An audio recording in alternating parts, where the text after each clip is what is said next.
Olá pessoal, boa noite a todos, sejam bem-vindos ao nosso encontro das sextas-feiras, aqui do Instituto de Caridade Flor de Maio, a nossa live das sextas-feiras, onde a gente faz o Evangelho e traz aqui alguns esclarecimentos a respeito da doutrina espírita. Eu hoje estou um pouco afônico, com muito resfriado, então vocês me perdoem que a voz não está legal. Mas tenho certeza que está chegando bem e vocês estão conseguindo me ver e me ouvir, isso é importante. Então vamos lá. Vamos tratar hoje de um tema que a gente trabalha no cotidiano, né? Na doutrina espírita, é a razão pelas quais muitas pessoas vêm, a curiosidade que lhes atrai conhecer a doutrina consoladora. A reencarnação, especificamente a necessidade da reencarnação, que está no capítulo 4 do Evangelho segundo o Espiritismo. E lá, São Luís nos traz o Espírito São Luís nos traz uma mensagem muito esclarecedora a respeito da necessidade da reencarnação, a qual eu vou fazer aqui um repasse brevemente para vocês. Mas antes eu quero só fazer um breve comentário, porque vocês vejam só. A reencarnação que nós sabemos que nos possibilita, né, essa reparação, né, dos erros, dos equívocos nossos de vidas passadas, né, e que graças a Deus, né, graças ao Criador, a reencarnação é uma bênção, ela nos possibilita fazer essa reparação, nos possibilita, nos dá mais uma chance, né? É como o aluno que reprova e ele tem uma chance, duas chances, três chances, enfim, infinitas chances de fazer de novo aquela série, né? E nós temos infinitas chances de fazer a reparação daquilo que, porventura, nós tenhamos que reparar, né? Nessa nossa caminhada evolutiva, e a reencarnação permite isso. Mas o interessante é que não só a reparação, mas a reencarnação, ela nos permite, gente, realizar inúmeros reencontros, né? Reencontros de almas, né? Que vêm novamente, muitas vezes vêm na mesma família, né? Os pais de hoje que foram filhos de ontem e vice-versa, os irmãos que não se deram bem estão de novo, muitas vezes no mesmo lar, a fim de fazer a reparação, a fim de aparar as arestas, a fim de trabalharem em si para que possam evoluir espiritualmente. Lógico, nós sabemos que na prática isso acontece, mas que necessita de muito esclarecimento, muita força de vontade e necessita de um conjunto em torno da criatura, né? Porque muitas vezes ela não consegue. Mas daí a reencarnação nos permite refazer sempre, né? Então é muito importante essa questão assim de poder reencontrar as pessoas, as criaturas, né? Mesmo às vezes, mesmo que você não esteja convivendo, que essa pessoa não esteja ombreado a você numa caminhada, né? Mas muitas vezes você a vê uma vez na vida. Quantas pessoas que a gente às vezes encontra e parece que conhece, né? De longa data, não é verdade? Claro, ali a reencarnação nos explica isso. Mas nós não vamos se ater exatamente a essa explicação agora. Nós vamos falar da necessidade da reencarnação aqui sobre esse aspecto, sobre o ponto de vista do Espírito São Luís. Isso, gente, de 1859, né? Isso está lá no capítulo 4 do Evangelho. Ele já começa fazendo uma pergunta, respondendo a uma questão. Será a reencarnação uma punição e somente os espíritos culpados estão sujeitos a ela? Essa é a questão. E a resposta esclarecedora. A passagem dos espíritos pela vida corporal é necessária para que possam cumprir, por meio de ações materiais, os planos cuja execução Deus lhes confiou. Isto é necessário para eles mesmos, pois a atividade que estão obrigados a desempenhar ajuda o desenvolvimento da sua inteligência.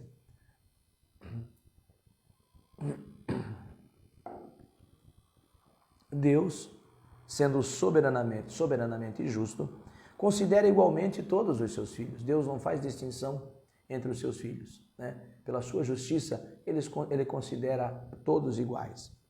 É por isso que ele dá a todos o mesmo ponto de partida, a mesma capacidade, as mesmas obrigações a cumprir e a mesma liberdade de ação. Qualquer privilégio seria uma preferência e qualquer preferência seria uma injustiça. Mas a encarnação é para todos os espíritos apenas um estado transitório. É uma tarefa que Deus lhes impôs no início de suas vidas, como a primeira prova do uso que farão do seu livre arbítrio. Aqueles que cumprem a tarefa com zelo vencem mais rapidamente e de maneira menos aflitiva esses primeiros degraus da iniciação e colhem mais cedo os frutos do seu trabalho. Aqueles que, ao contrário, fazem mau uso da liberdade que Deus lhes concede, retardam o seu adiantamento, e é assim que, pela sua teimosia, podem prolongar indefinitivamente a necessidade de reencarnar. E é quando então ela se torna um castigo. É quando nós não temos sucesso na nossa empreitada, na nossa caminhada, né? Quando nós insistimos por vontade própria, por escolha, usando o livre-arbítrio, nós nos achamos revestidos, infelizmente, né? De tantas vaidades e do orgulho, nós tomamos caminhos tortuosos, caminhos difíceis, né? O que nos causa só sofrimento. Não é culpa de Deus. A escolha sempre é nossa. Ele nos colocou igualmente e deu a todos as mesmas condições, né? E quando eu digo isso, já estou falando no sentido amplo, porque você que me assiste pode dizer, mas que justiça é essa? Se nem todos nascem igual, se nem todos nascem com a mesma oportunidade. Sim, se nós olharmos na vida aqui, na Terra, o seu começo e seu fim, nós não vamos compreender Deus. Lógico, nós vamos quebrar a cabeça para entender por que uns nascem de uma forma, outros de outra. Por que uns têm determinadas oportunidades e não outros, mesmo trabalhando, mesmo fazendo as coisas certas. Só que quando a gente olha no sentido amplo, né, vendo que a nossa vida é única, né, por isso que se fala da vida eterna, né, aí sim aí nós possamos compreender, né, que hoje eu estou numa situação, ontem estive em outra, amanhã estarei em outra, mas vai depender sempre de mim se melhorar para que as minhas futuras caminhadas não sejam tão difíceis como de repente possa estar acontecendo agora. Então eu preciso me melhorar. E esse melhoramento, esqueça que qualquer melhoramento do ponto de vista material, é um melhoramento, é o aspecto moral. Que bom se todos os segmentos religiosos focassem para os seus seguidores, para os seus irmãos, no aspecto moral, na questão da caridade no seu sentido amplo, né? A aceitação do seu irmão, o perdão, a compreensão, né? Mas a gente vê aí muitos que usam o nome de Deus, o nome de Jesus, mas na verdade o comportamento é completamente contrário, né? Está longe daquilo que Jesus ensinou, por exemplo, né? Daquilo que Ele deixou para nós, trabalhou tanto a nossa paciência, né? A nossa compreensão dos nossos irmãos, o nosso perdão, sobretudo, o nosso amor ao nosso próximo, né? Amar o próximo como a ti mesmo, né? Como eu vos amo, quer dizer, todos esses exemplos. Então, nós, quando nos afastamos de tudo isso, sofremos naturalmente as consequências, né? Então, nós vamos ter, obviamente, que refazer muitas vezes, né? Caminhos que já fizemos, né? Mas vamos ter que fazer agora de outra forma, talvez carregando um fardo um pouco mais pesado, ou um fardo, quem sabe, mais leve, se nós já conseguimos ao longo da nossa trajetória se melhorar bastante. Então a reencarnação, ela é maravilhosa porque ela nos permite isso. Seguindo aqui. Assim tem sido com o homem na terra, pois para o espírito do selvagem, que está quase no início da vida espiritual, a encarnação é um meio de desenvolver sua inteligência. Porém, para o homem esclarecido, no qual o sentido moral está mais desenvolvido e que é obrigado a repetir as etapas de uma vida corporal cheia de angústias, quando já poderia ter alcançado o seu objetivo, torna-se um castigo e infelizes. Torna-se um castigo pela necessidade de prolongar sua permanência nos mundos inferiores e infelizes. Ao contrário, aquele que trabalha ativamente para o seu progresso moral pode não somente encurtar a duração da encarnação material, mas vencer de uma só vez os graus intermediários que o separam dos mundos superiores. Pergunta-se: os espíritos não poderiam encarnar uma única vez no mesmo globo e cumprir outras existências em outros mundos diferentes? Olha a resposta. Essa situação só poderia ser admitida se todos os homens encarnados na Terra fossem exatamente do mesmo padrão intelectual e moral. Nós estamos aqui nessa grande família cósmica reencarnado, mas não somos todos iguais, somos diferentes, do ponto de vista intelectual e do ponto de vista moral. As diferenças que existem entre eles, desde o selvagem até o homem civilizado, mostra quais os degraus que tem que subir, e a encarnação tem de ter um objetivo útil. A encarnação tem que ter um objetivo útil nas nossas existências. Então, qual seria a finalidade das encarnações de curta duração das crianças que morrem pequeninas? Vem uma outra questão. Sofreriam sem proveito para si mesmas, nem para os outros. Mas Deus, cujas leis são soberanamente sábias, não faz nada de inútil. Pela reencarnação no mesmo globo, quis que os mesmos espíritos se reencontrassem, olha como eu falei aqui dos reencontros, se reencontrassem e pudessem ter oportunidade de reparar os erros que cometeram entre si. Tendo em conta suas relações anteriores, Deus quis estabelecer e fixar os laços de família sobre uma base espiritual e sobre uma lei natural, apoiar os princípios de solidariedade, da fraternidade e da igualdade. Então, há necessidade da reencarnação? Sim, há necessidade para o nosso próprio progresso, para o nosso próprio melhoramento espiritual.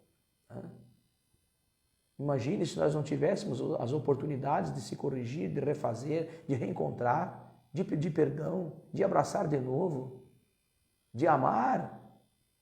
O que seria, que chance, onde estaria a justiça divina?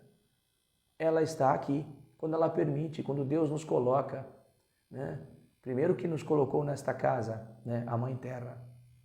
Nós não passamos só por aqui, já passamos por outras, mas estamos aqui hoje. Nos colocou nesse modelo que nós temos de terra, destinada à reparação dos nossos erros, destinada à expiação. Esse planeta que está aí nesse processo de regeneração, saindo da expiação para a regeneração, ou seja, nós estamos caminhando para sermos espíritos mais evoluídos, melhores, estar futuramente reencarnado aqui ou não, enfim, mas para aqueles que ficarão, para aqueles que virão no futuro, encontraram uma terra melhor, encontraram um planeta melhor.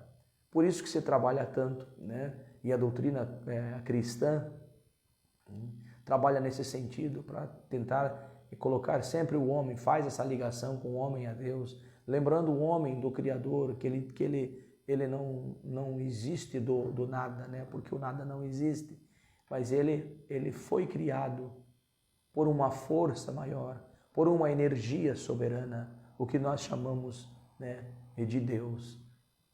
E nos colocou nessa terra, nessa escola. Eu gosto muito de chamar a terra de uma grande escola, para que a gente aqui aprendesse, fizesse e repetisse as séries quantas vezes tiver que fazer. Às vezes a gente demora um pouquinho, sai porque desencarna, fica períodos fora, na erraticidade, enfim, mas retorna para corrigir aquilo que fizemos. Está lá no nosso relatório, as nossas pendências e o que nós temos que reparar. Não dá para reparar agora, não quer? Tudo bem, é o livre-arbítrio, a escolha é sua. A bondade de Deus não tem como palavras para comparar, a bondade de Deus. Está aqui, Ele nos deixa à vontade. Por isso que a gente tem que aproveitar as oportunidades, para avançar sempre, não deixar para depois.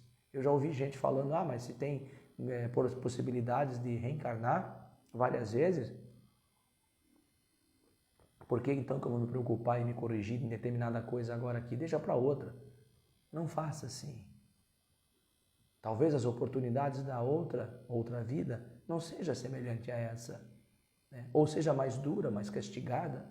Então tudo o que a gente puder fazer é a oportunidade que Deus nos coloca, É como, voltando, sempre usando a escola, né? Usando a educação. Ao final dos períodos, nós temos provas para fazer. Né? Quando nós não fazemos as nossas provas, ela vem para nós. Se a gente não fizer, perdemos a oportunidade, vamos ter que refazer, tiramos nota 0. Mas o professor às vezes dá chance, nos dá um trabalho para fazer. Não vou fazer trabalho coisa nenhuma. Não estou tendo eu um prejuízo. E não vou ter que, em 1 hora, eu vou ter que resolver essa questão, mesmo que eu a jogue para frente. Assim é a nossa caminhada. Tudo que nós fazemos aqui de bom ou de ruim, ela tem resultados para nós, né? Obviamente, coisas boas, resultados bons, coisas ruins, resultados ruins. Né?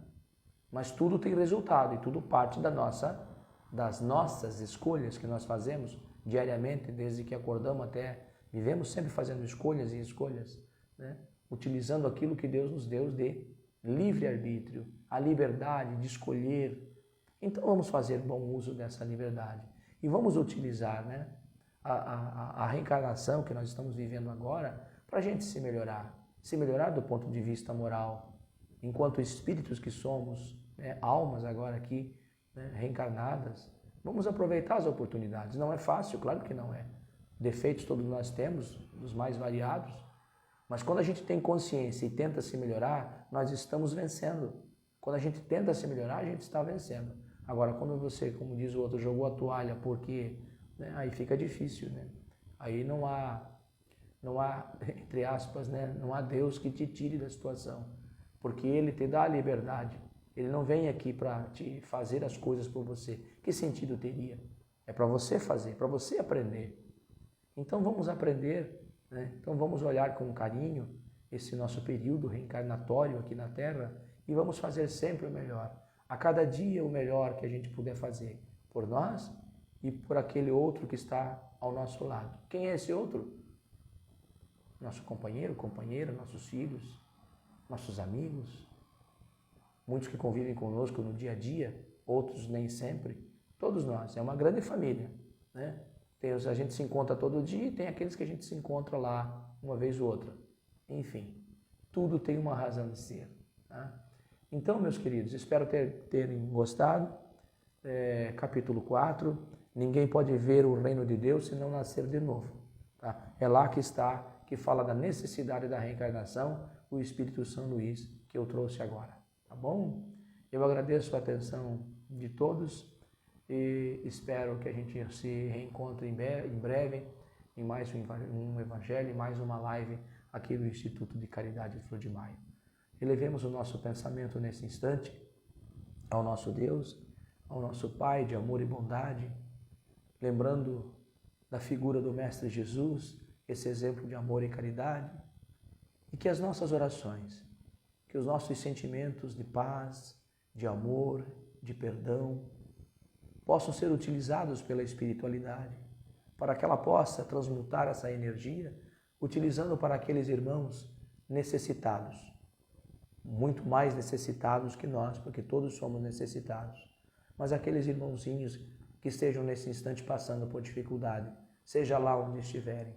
A Mãe Terra precisa muito dessa nossa energia, das nossas orações, do nosso pensamento positivo, para que a gente continue nesse processo de transformação rumo a uma terra regenerada e que Jesus continue sendo o norte em nossas vidas, que os seus ensinamentos sejam lembrados todos os dias, para que a gente possa ser criaturas cada vez melhor. Que a paz do Mestre esteja em cada um de nós, agora e sempre, que assim seja. Obrigado a todos pela paciência, por estarem aqui comigo e até o nosso próximo encontro. Tchau, pessoal!